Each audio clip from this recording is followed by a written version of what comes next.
think is going to be pretty exciting to the people here, though, is maybe talking a little bit about the locations, and the places that we're going to be able to show within the movie itself. Well, I mean, this seems like an opportunity. We have a couple of pieces of very early concept artwork that we could show, if you're interested in that. Do you guys want to see some concept art?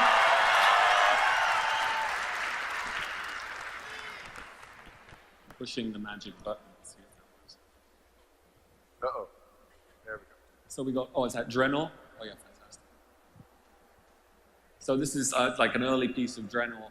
And, again, one of the things that we needed to work out is just where the story takes place and how much of it takes place in each location in order to really give a sense of the grandness and scale of the world.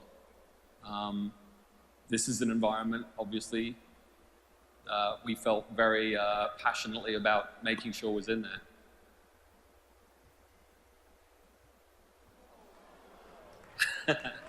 Anyone recognize that? So this is another piece. This is Dalaran. One of the things we should really mention also is the amazing team that we have around us working with us on the film. The production designer on the film is Gavin Bouquet, who worked on a number of different Star Wars films, ironically. Yes, Star Wars. Yes, Star Wars.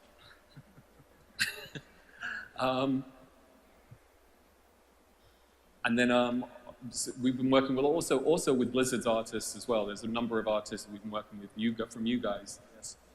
Nick's team has been great, helping and bringing a lot of the DNA from Warcraft, and in particular, Wei Wang has lent a hand on designing creatures for us, and it's really incredible to see the detail and the work. You're going to see it's as if this world existed first, and what you've been seeing all along is an interpretation, and you're going to see a real orc, and it's pretty awesome. Yeah, we've had a chance to work pretty closely with you guys, and really realize Duncan's vision. And you guys, from what I've seen, it's not going to disappoint. It looks like a Warcraft feature film, and it's mind-blowing. That's a little bit of Iron Forge.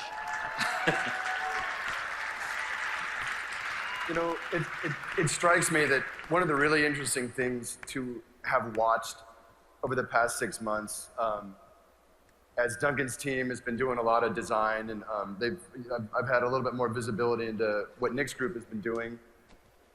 It strikes me that when we're just doing this work, let's say we're building an expansion set or we're just working on the game, so often we'll have a vision, we'll have an idea like Dalaran or Ironforge or any of these spaces.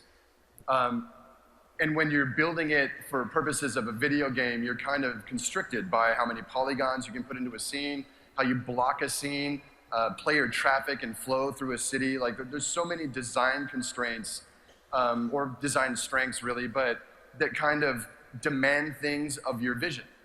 Oh, we gotta put a window here, we gotta take out this hallway and do this, and it's kind of an exacting science. So one of the really fun things about watching this production process go has been that these guys are kind of freed to kind of capture the vibe of these areas, but kind of explode it out a little bit. Make these areas feel more cinematic. Make them feel a little more lived in, a little more grand than what we can literally do in the game. Like that, Alliance? And I feel like home? And not to make you all jealous, but I did have a little geek out moment when I realized that I was actually going to be standing in Ironforge and Warcraft in Stormwind. So that I'm pretty excited about.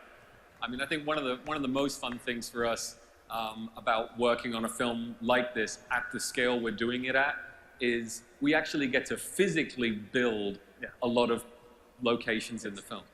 So you mentioned Lions Pride Inn, so everyone on the Alliance side, one of the first things they saw was the inn in Goldshire. You can just imagine, what our production parties are going to be like and where they're going to be. Exactly. But I mean, it's even that. It's like, looking at a lot of these big marquee areas, which are super exciting.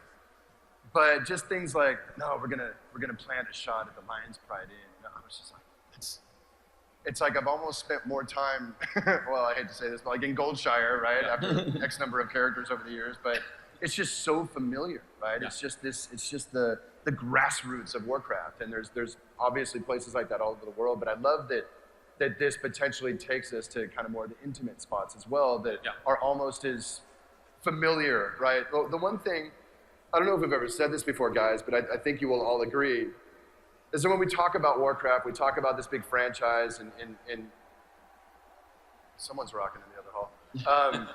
We talk about this thing, and you talk about the main characters or the plot lines or some of the big chapters that have come before. But the trick is, you know what character is most famous in World of Warcraft to all of us? Hogger. The character that is most famous is the world itself. You might have met Thrall, and you might have fought the Lich King, and you may have found Hogger over there in Elwyn, but I guarantee you we've all spent X number of hours in the Barrens and Westfall, and it's almost like the placement of the trees and the roads and the vibe and the color palettes. It's actually, most of the engagement we've had is literally in the world itself, and that's been a really major value of ours is in translating to film and making this thing cinematic, it's finding those values. Almost like, you guys remember yesterday we were talking about like the player models, like don't break it, right? It's the point of maximum familiarity. Sure, you can reanimate everything, and sure, you can blow the polygons out, but that's not where the flavor is. It's not where our hearts are, or the visuals that we're so connected to. So that value is critically important, that we kind of pull out the nuances of these areas with maximum familiarity. It just feels right, even though it's a little grander for storytelling purposes.